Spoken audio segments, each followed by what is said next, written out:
Hello students, welcome to class 8th। बच्चों, ये हमारी नंदिनी हिंदी पाठ्य पुस्तक है और हमने इसमें पाठ 2 जो कि भोला राम का जीव था उसे हमने पढ़ा और समझा। उसके बाद हमने इसका अभ्यास कार्य भी किया था। सभी बच्चों ने अभ्यास कार्य कर लिया होगा। चलिए अब हम इसके प्रश्न उत्तर करते हैं अपनी फेयर नोटबुक में।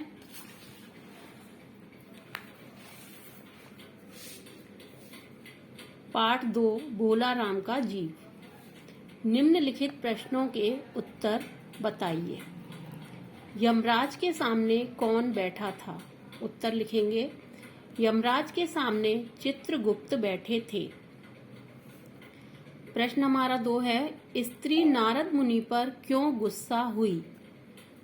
उत्तर, स्त्री नारद मुनि पर गुस्सा हुई क्योंकि नारद मुनि ने उसके पति भोला राम का संबंध किसी अन्य स्त्री के साथ होने की बात कही थी।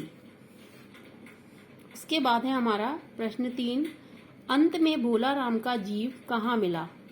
उत्तर, अंत में भोला राम का जीव अपनी ही पेंशन की फाइल में मिला।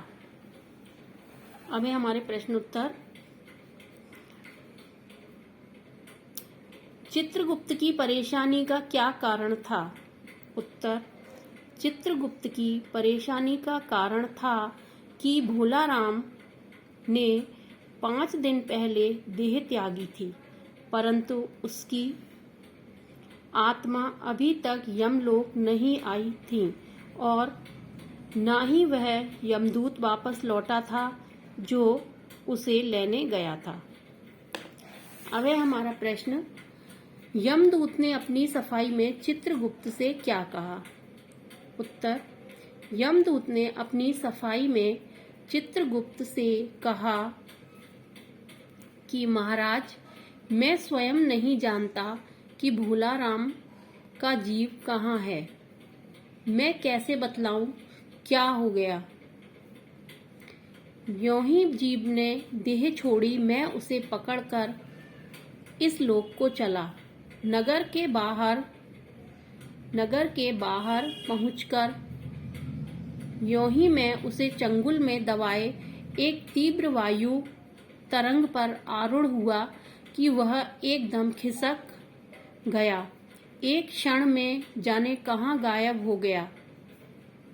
मैंने इन 5 दिनों में सारा ब्रह्मांड छान डाला, पर कहीं पर उसका पता न चला। ये बात यमदूत ने अपनी सफाई में चित्रगुप्त से कही। अब है हमारा प्रश्न, नारद जी ने पृथ्वी लोक की यात्रा करने को क्यों कहा? उत्तर लिखेंगे। नारद जी ने पृथ्वी लोक की यात्रा करने को इसलिए कहा क्योंकि वे भोला राम के जीव की तलाश करना चाहते थे। उसके बाद है हमारा प्रश्न, भोला राम की स्त्री ने उसकी मृत्यु का क्या कारण बताया? उत्तर लिखेंगे। भोला राम की स्त्री ने उसकी मृत्यु का कारण बताया कि उसे गरीबी की बीमारी थी।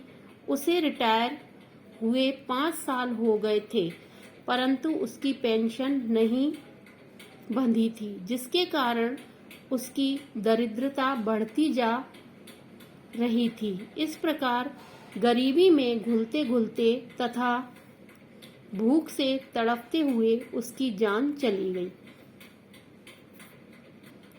अब है हमारा प्रश्न, भोला राम की दरख्वास्तों पर कोई कार्रवाई क्यों नहीं होती थी?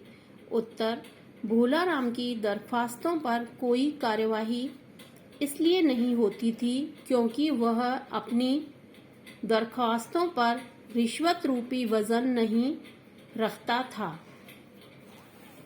अब है हमारा प्रश्न, बड़े साहब की नजर नारद की वीणा पर क्यों थी? उत्तर, बड़े साहब की नजर नारद की वीणा पर इसलिए थी क्योंकि उसे अपनी बेटी के लिए जो संगीत की शिक्षा ले रही थी, वीणा की आवश्यकता थी। तो हमारे ये प्रश्न उत्तर हो गए स्टूडेंट्स। एक प्रश्न हमने इसमें छोड़ दिया है। बड़े साहब अचानक और भ्रष्टाचार किसी देश की तरक्की में किस प्रकार बाधक होता है, कुर्सी से क्यों गिर पड़े। ये प्रश्न छोड़ दिया है, इसे नहीं करना है। तो ये अब हमारे प्रश्न उत्तर हो गए। आप अपनी कॉपी में नीट एंड क्लीन वर्क करेंगे सभी बच्चे, और इनको करने के बाद आप इनको याद करेंगे।